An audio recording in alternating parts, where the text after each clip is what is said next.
네, 안녕하십니까. 콘크리트 기사 및 산업기사를 강의하는 김현우입니다. 이번 시간에는 2021년도 제3회차에 시행되었던 콘크리트 기사 필기의 기출문제를 다뤄보도록 하겠습니다. 문제 1번 한번 보겠습니다. 자, 콘크리트에 사용되는 혼합수로서 상수도물 이외의 물에 대한 품질 항목 중 증발 잔류물의 양은 리터당 몇 그램 이하로 하는가? 이건 답은 1번이죠. 리터당 1g 이하. 그 다음에 현탁 물질에 대한 양은 리터당 2g으로 되어 있고 염소 이온량은 리터당 250mg 이하 이렇게 되어 있죠. 이런 것들은 시험에 자주 출제가 되는 이건 평야 문제였죠. 자, 2번 콘크리트용 혼화 재료로서 플라이 애쉬의 이제 품질을 시험하기 위한 시료의 채취 및 조제에 대한 내용 중에서 틀린 것을 물어보고 있습니다. 틀린 내용은 이제 4번이 되겠죠.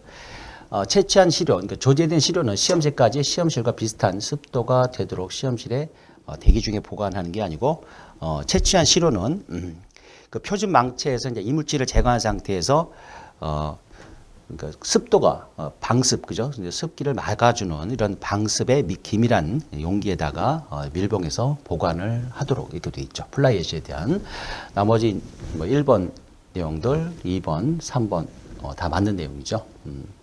한번 보면은 뭐 채취한 시료는 표준체 85 마이크로미터 체를 쳐서 이물질을 제거하는 거고요. 시료의 수량 및 채취 방법은 인도, 인수, 양 당사자 간의 합의에 따른다. 시험용 시료는 시험하기 전에 시험 안에 넣어 실온과 같아지도록 한다. 이런 내용도 맞습니다. 다만 요게 틀린다는 거죠. 습도, 습도가 되도록 비슷한 습도가 아니고 방습이라고 하는 거. 자, 문제 3번 한번 보죠.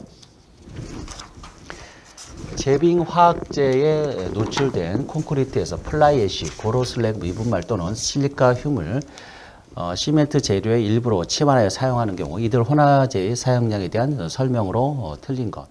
단 혼화제의 사용량은 시멘트와 혼화제 전체에 대한 혼화제의 질량 백분율로 나타난다 그랬고요. 자, 이거는 이제 답은 2번인데요. 틀린 내용은 먼저 1번 보죠. 혼화제로서 실리카 흉을 사용하는 경우 그 사용량은 10%를 초과하지 않도록 해야 되는데 이거 맞죠, 그죠? 자, 그다음 혼화제로서 고로슬래그 미분말을 사용하는 경우 그 사용량을 30%가 아니죠. 그래서 이제 이거는 이제 그 사용량은 50%, 그죠? 50%를 초과하지 않도록 해야 된다 그랬죠. 그래서 이건 틀렸습니다. 2번이. 3번 혼화제로서 플라이 애쉬 또는 기타 포졸란을 사용하는 경우 그 사용량은 25%를 초과하지 않도록 한다. 맞고요. 혼화제로로서 플라이 애쉬 또는 기타 포졸란과 실리카 흉을 합하여 사용하는 경우는 사용량의 35%를 초과하지 않도록. 그래서 이거를 외우실 때 우리가 혼화제에 대한 거 팽 고프시할 때 고로슬래그 먼저 나오고 그다음에 플라이 애쉬 그다음 실리카 나오죠. 그래서 맨 먼저 나오는 게 뭐예요? 맨 먼저 나오는 게 고로슬래그일 때는 그래서 사용량의 절반. 그리고 그다음에 고로슬래그 다음에 플라이 애쉬가 나오죠. 플라이 애쉬는 그럼 고로슬래그 또 절반. 그래서 25%. 그죠? 이렇게. 그다음에 실리카 사용되는 거 있죠? 마지막에. 그래서 실리카는 여기에 또 이거보다 또 절반 줄여서 10%. 그러니까 25의 절반. 조금 못 되지만은 이렇게 줄여서 이렇게 순서를 이렇게 정리해 나가시면 되죠. 제일 먼저 뭐예요? 고로슬래그. 고로슬래그는 뭐다? 절반이다. 50부터 시작해서 25, 10 이렇게 줄여 나가신다. 그 다음에 플라이 애쉬라든가 기타 포졸란하고 이렇게 혼합해가 사용할 때는 얼마예요? 요것만 이제 조심하면 되죠. 35% 이하 또는 초과하지 않도록 한다는 거. 이거 여기 틀렸다는 거. 자, 4번에 굴골재용 콘크리트용 골재로 적합하지 않은 거, 그죠? 적합하지 않은 거. 이거 굴골재에 대한 우리 품질 시험 항목이 있죠, 그죠? 마모율은 몇 프로 이하죠? 마모율에 대한 거는 40%죠. 굴골재 40% 이하니까 이거 맞는 거죠. 자, 안정성은 몇 프로 이하예요? 12% 이하죠. 12%. 그 다음에 골재에서 흡수율, 골재 내부로 물을 빨아당겼을 때 흡수율에 대한 부분은 얼마예요? 3% 이하라고 우리가 배웠죠. 그래서 3.4이 틀렸죠. 자, 절대 건조 2,700kg per 세제곱미터 맞죠? 2.7, 2.5 이상 맞는 거죠. 답은 3번이 틀렸습니다. 5번에 염화물 침투에 따른 철근 부식으로 발생하는 균열을 억제하기 위해서 위한 그 방법 중에서 이제 틀린 것을 물어봤는데요. 자, 첫 번째 밀실한 콘크리트 사용하면 당연히 염화물 침투가 제대로 안 되겠죠. 염화물 침투를 억제를 해줄 수 있어요. 자, 두 번째, 저알칼리 시메트를 사용하다. 이게 맞나요? 틀렸죠. 이게 틀렸습니다. 왜 그러죠? 자, 고알칼리의 시메트, 고알칼리, 그죠? 이온 성분이 뭘까요? 철근의 부동태막을 형성해 줌으로 인해서 콘크리트 내부에 이런 그 철근 부식을 막아주는 역할을 한다. 그러면 저알칼리가 아니고 뭐예요? 고알칼리 시메트가 돼야 되겠죠. 맞는 거는 저알칼리 시메트로 했기 때문에 틀렸다. 3번 에폭시 수지 도포 철근은 철근을 도포로 씌워주는 거죠. 에폭시로 방청해 주는 거고. 4번 염화물 침투가 예상되는 구조물에는 피복 두께를 크게 해주면은 침투가 용이하지 않겠죠. 침투가 잘 안 된다. 맞는 내용입니다. 6번에 자 AJ의 사용 목적 및 효과에 대한 설명으로 틀린 것을 물어보고 있는데요. 자, 틀린 내용은 일단 3번이 틀렸습니다. 자, 그러면 1번 보면 AJ 연행된 공기에서 볼 베어링 효과로 작업성이 워커빌리티가 좋아지죠. 당연히.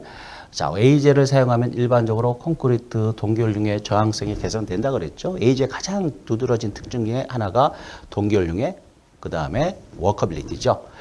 자, 그 다음에 세 번째, 혼화젤에서 플라이애쉬를 함께 사용하면 공기 연행 효과를 높일 수 있나요?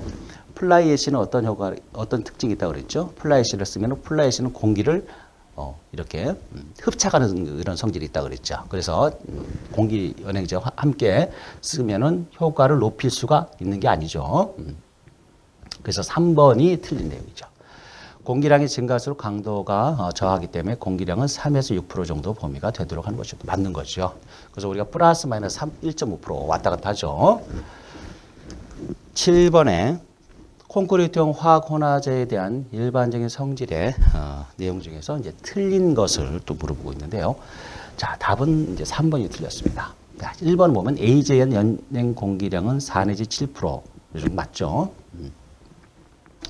공기량 연행제량이 너무 적으면 워커빌리티 문제가 그죠 있고 그다음 너무 많아지면 콘크리트의 내구성의 문제가 생기죠. 기포가 많아지니까 또 내구성이라고 하는 것은 결국 강도와 관련되는 거고요. 2번 응결촉진제로서 염화칼슘 또는 염화칼슘을 포함한 감수제가 사용이 되어진다. 맞죠? 응결촉진 이 칼슘 염분 성분이 들어가게 되면은 강도의 촉진을 할 수 있는 응결 촉진 역할을 한다고 그랬어요. 3번에 부배합의 경우가 빈배합의 경우보다 AJN 워커빌리티 개선 효과가 크게 나타난다 그랬는데 크게 나타나질 않아요. 이 차이는 별로 없어요. 그래서 3번이 틀렸고요. 감수제는 콘크리트 제조 시 단위 수량을 감소시키는 효과를 나타내요. 압축 강도를 증가시킨다. 그래서 감수제가 이게 이제 혼화재료 중에서 감수제를 사용함으로 인해 가지고 단위 수량을 줄일 수가 있다 그랬잖아요. 그죠? 단위 수량을 줄일 수 있다. 그 단위 수량을 줄이는 만큼 뭐냐면 콘크리트의 강도는 단위 수량과 물과 관련이 매우 깊다 그랬죠. 그래서 단위 수량이 줄어듦으로 인해서 당연히 강도는 커질 수밖에 없다. 8번에 콘크리트 설계 기준 강도가 27메가파스칼이고 30회. 시험을 했을 때 이때 압축 강도의 표준 편차가 2.651 대 배합 강도 구하라 그런 문제인데요. 자, 이 문제는 워낙에 우리가 잘 알고 있는 문제죠. 답은 1번인데 자, 한번 간단히 또 정리 한번 해보죠. 자, 배합 강도를 구할 때 설계 기준 강도가 일단 FCK가 이 조건은 뭐예요? 35메가파스칼 이하의 조건이 지금 해당이 되는 거고요. 자, 첫 번째 FCR. 자, 배합 강도는 어떻게 해요? 설계 기준 강도 플러스 1.34에다가 뭐를 해요? S라고 하는 게 표준 편차라고 그랬죠. 자, 두 번째. 이거는 여러분들이 필히 알고 계셔야 되는 매우 중요한 이런 식이라는 말씀을 드렸어요. 다시 한번 FCK-3.5에 가로 닫고 플러스 2.33 곱하기 뭐예요? 표준 편차. 이걸 그대로 이제 풀어주시면 되는 거죠. 그래서 27 더하기 1.34 곱하기 2.65 이렇게 해주시면 되고요. 또 밑에 거는 마찬가지로 27-3.5 가로 닫고 플러스 2.33 곱하기 2.65 이렇게 계산을 해보면은 첫 번째가 30.6, 그 다음 두 번째가 29.7메가파스칼. 자, 그래서 배합 강도는 둘 중에 어떤 거? 큰 놈을 쓰라 그랬죠. 그래서 30.6. 답은 1번이죠.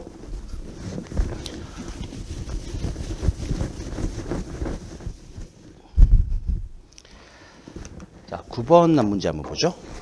일반 콘크리트 배합에 관한 설명에서 이제 틀린 것을 물어보고 있는데요. 자, 여기서는 이제 답은 2번이 틀렸습니다. 2번. 자, 1번을 보면 묵은 콘크리트에서 일반적으로 슬럼프의 표준값은 50에서 150mm 이 정도 맞아요. 자, 근데 제빙화학제, 그죠? 제빙화학제를 사용하는 콘크리트에서 물결합 제비가 45%죠. 55가 아니고. 그죠? 그래서 물결합 제비가 45%는 뭐예요? 물을 그만큼 줄였다는 거잖아요. 줄인 만큼 콘크리트가 치밀한 이런 조직을 갖는다는 거. 그러니까 이게 틀렸고 3번의 일반적인 구조물에서 굴곡의 최대 지수는 20 또는 25mm를 표준으로 하죠. 그 다음에 수밀성을 이제 이럴 때는 뭐예요? 수밀 물과 접촉된다 그래서 절반값을 쓰라고 그랬죠. 그래서 50% 이하 이거 맞는 얘기입니다. 요거 내용 가지고 출제가 빈번하게 출제가 되는 이런 내용입니다. 10번 한번 보죠. 온도 균열 지수에 대한 설명으로 틀린 것을 물어보고 있죠. 답은 이제 3번인데요. 자, 온도 균열 지수는 그 값이 클수록 균열이 발생하기 어렵고 값이 작을수록 균열이 발생하기가 쉽다. 맞죠? 그래서 우리가 온도 균열 지수 ICR을 표현을 할 때, 그죠? 콘크리트에 발생되는 뭐예요? 밑에가 분모가 인장 응력에 대한 부분이고요. 그리고 분자는 뭐예요? 콘크리트에서 발생되어지는 뭐예요? 인장 강도를 나타내는 거죠.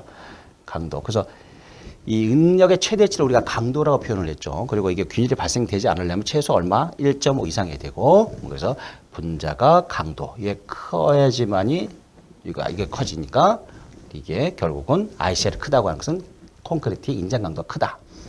자, 두 번째, 온도 균열 지수는 재령 T1에서의 콘크리트 쪽의 인장 강도와 수화열엔 온도 응력에 비로소 구한다.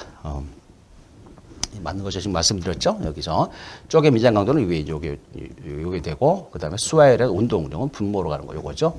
자, 세 번째, 철근이 배치된 일반적인 구조물에서 유해한 균열이 발생을 제한할 경우 표준적인 온도 균열 지수는 1.7에서 2.2가 아니고 뭐죠? 유해한 균열이 발생할 때 0.7에서 1.2죠. 그리고 이제 균열의 이걸 제한할 때 발생되는 이런 균열을 제한하고자 할 때는 1.2에서 1.5고, 그 다음에 균열 발생을 방지한다. 그죠? 방지한다 할 때는 1.5죠. 그래서 우리가 방제유 앞자만 따서 그래서 방지한다 1.5 이상, 그 다음에 제한한다 1.2에서 1.5, 그 다음에 유해한 균열만 이거 제한한다 할 때는 0.7에서 1.2를 사용을 했습니다. 이게 들렸죠? 철근이 배치된 일반적인 구조물에서 균열 발생을 방지할 경우 1.5 이상 맞죠?